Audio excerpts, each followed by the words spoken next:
Billy? Billy! Billy!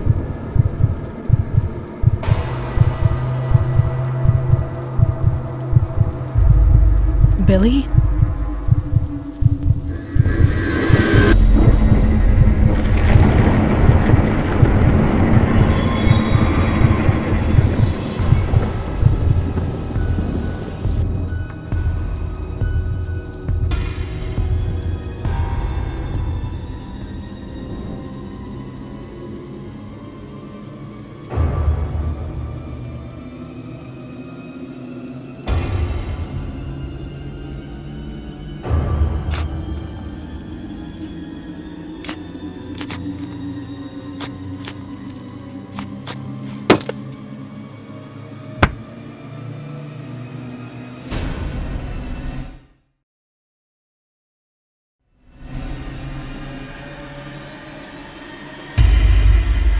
Oh Lord, no. Please. Please.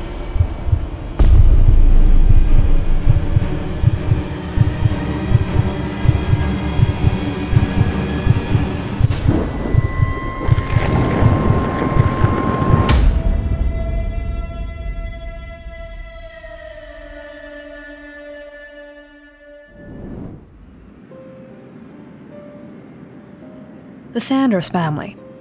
They live in a beautiful home of their own in the small town of Sydney, Montana. Aaron Sanders has grown up here in Sydney, studied here, and down the line, got married to Laura. And this home, it was his family home, which he inherited from his father, and has been living here all his life. Aaron had his own construction business, and recently, he decided to renovate the house himself, painting the walls, repairing the old plumbing, and finally, getting a fence around the boundary. In this beautiful home of theirs, they were a happy family.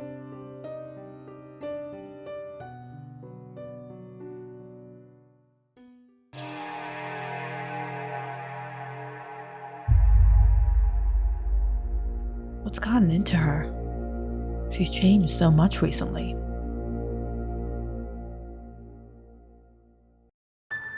But for the past few weeks, Aaron has been noticing something different. Laura has been behaving a little unusual. She spoke a lot less. She found a new hobby of painting. And she was suddenly taking a lot of interest in him. Taking better care of herself, being attractive and alluring. Not that it was a bad thing. Aaron thought perhaps she was trying to spice up their marriage. It had been almost 10 years they had been together. They had a son and things were a little monotonous.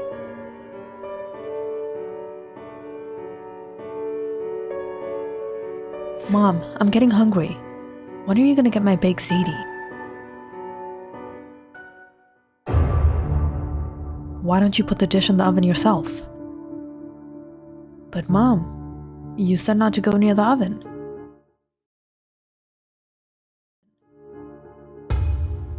You're not a kid anymore. Don't expect me to do everything for you. Now go from here.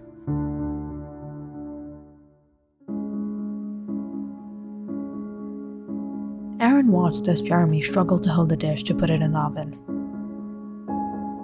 I'll heat it up for you. Okay, Dad.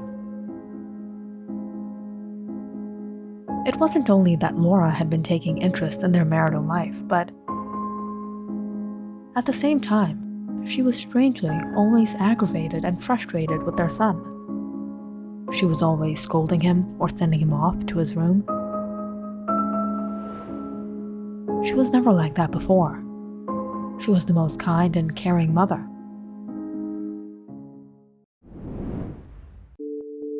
It was the next evening when Aaron was returning from work. He met Priest Thomas. an old man who ran the house of the Lord in town. "Hello, Mr. Thomas." "Hello, my son. How is everything?" "We're doing well. How are you? Please, come in for some coffee."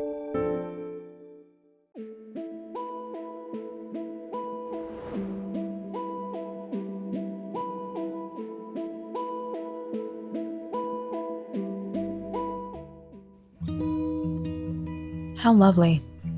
I remember when your father first bought this house. He was a good man. It took a lot of hard work buying this place. And you've taken good care of it. If your father were here, he would have appreciated it." "Thank you, Mr. Thomas. This home, it's full of memories for me." As Jeremy passed by, Aaron called him. "Jeremy, say hello to Mr. Thomas."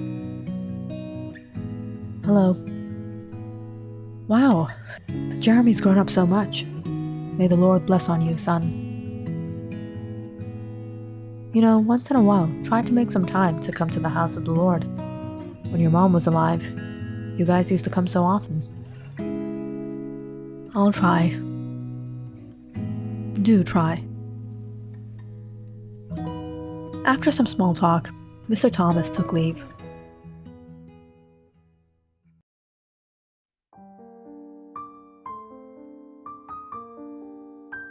He's a good man. He's almost 80, but he does everything on his own. Lives alone, still running the house of the Lord. Hearing Aaron, Laura sighed, almost irritated. "You know something, Aaron? I don't like that man."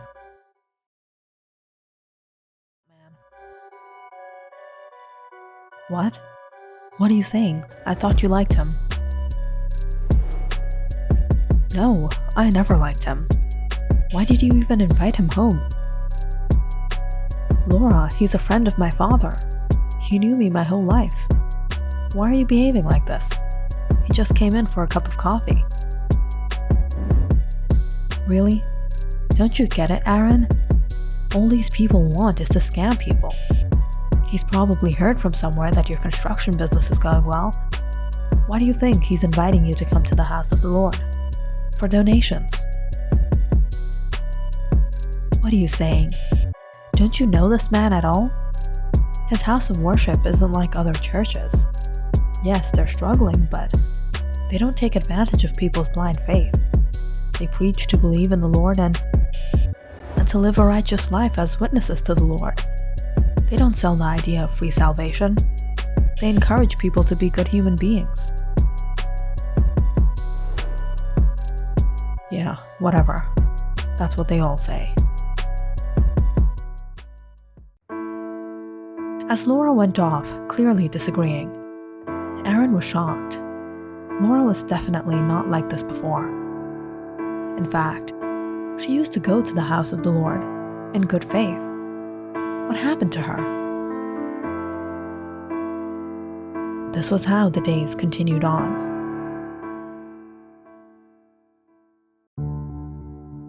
Until one night, Aaron returned home from work to find Laura sitting all alone by the window, painting.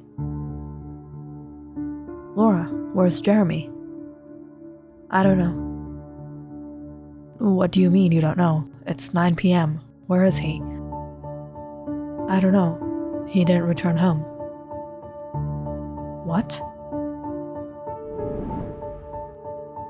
Aaron quickly checked Jeremy's room and around the house. The boy wasn't anywhere.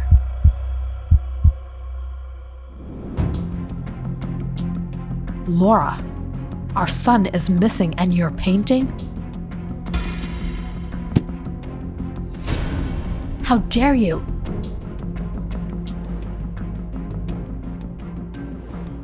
Aaron immediately went out in search of his son. But he wasn't out in the backyard. He wasn't at the field nearby. Aaron pulled out the car to search town. Going to his school, to his friends' homes. But Jeremy wasn't anywhere.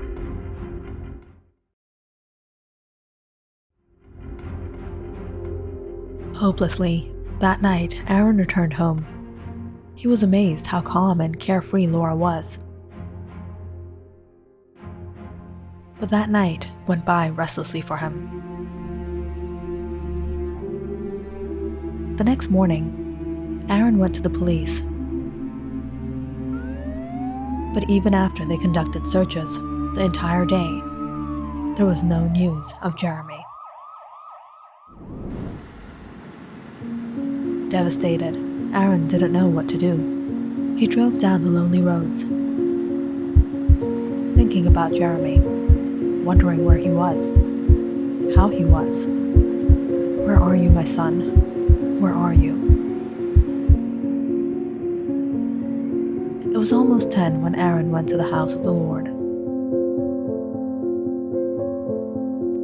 Seeing him, Mr. Thomas realized something wasn't right. Aaron, is everything all right? Jeremy, he's missing. I can't find him anywhere. What? Since when? It's been more than a day. After a moment of silence, Mr. Thomas asked, Aaron, have you noticed any change in your wife lately? Why? No, tell me. Recently, her behavior has been a little strange. I thought perhaps she was trying to brighten our marriage. Has she been any different with your son? I don't know why. It seems she's been frustrated with him, always scolding him, angry with him. Looking at Aaron, Mr. Thomas shook his head. Aaron, it's your wife. She has done something to your son. What? Her? She's his mother. She loves him more than her own life. She wouldn't do anything like this to Jeremy. Yes, your wife loves him more than her own life. But the one in your home doesn't. What do you mean? Go home, Aaron, and leave your card to me. I'll come visit you.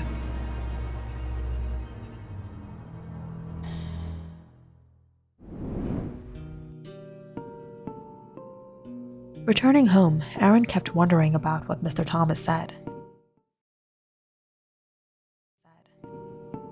What did he mean Laura had done something to Jeremy?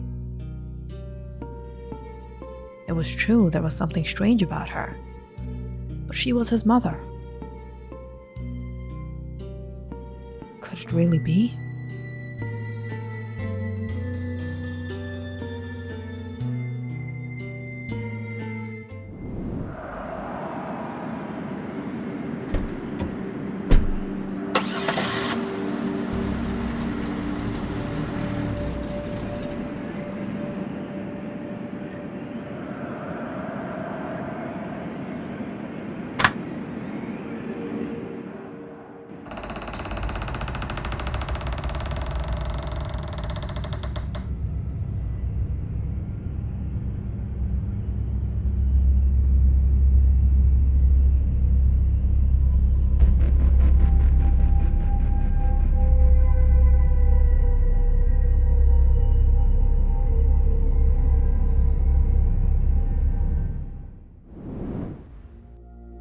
It was almost 12. He said he would come.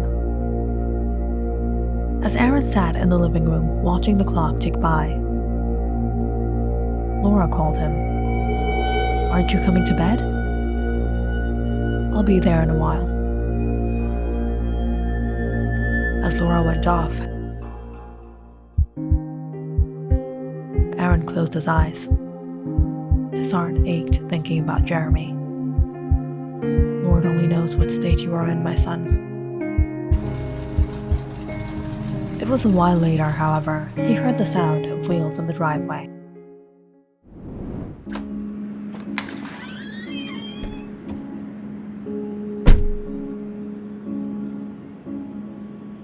Mr. Thomas, I thought you wouldn't come tonight.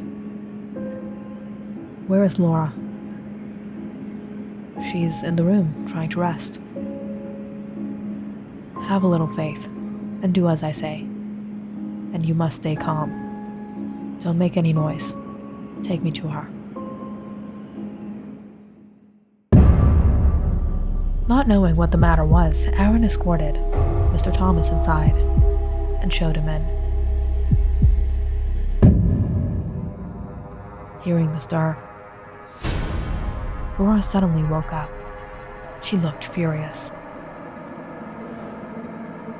Aaron? What are you doing here? What do you want? You brought him into our bedroom? How dare you bring him here?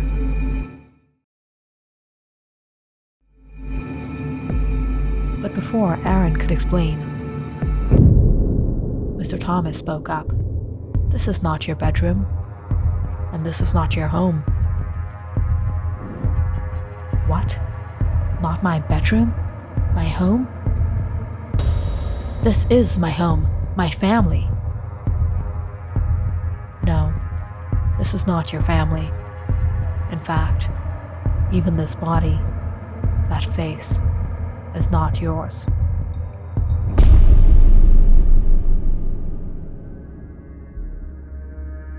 Click on the subscribe button and check out more awesome videos on our channel. And don't forget to press the bell icon because you know it's interesting.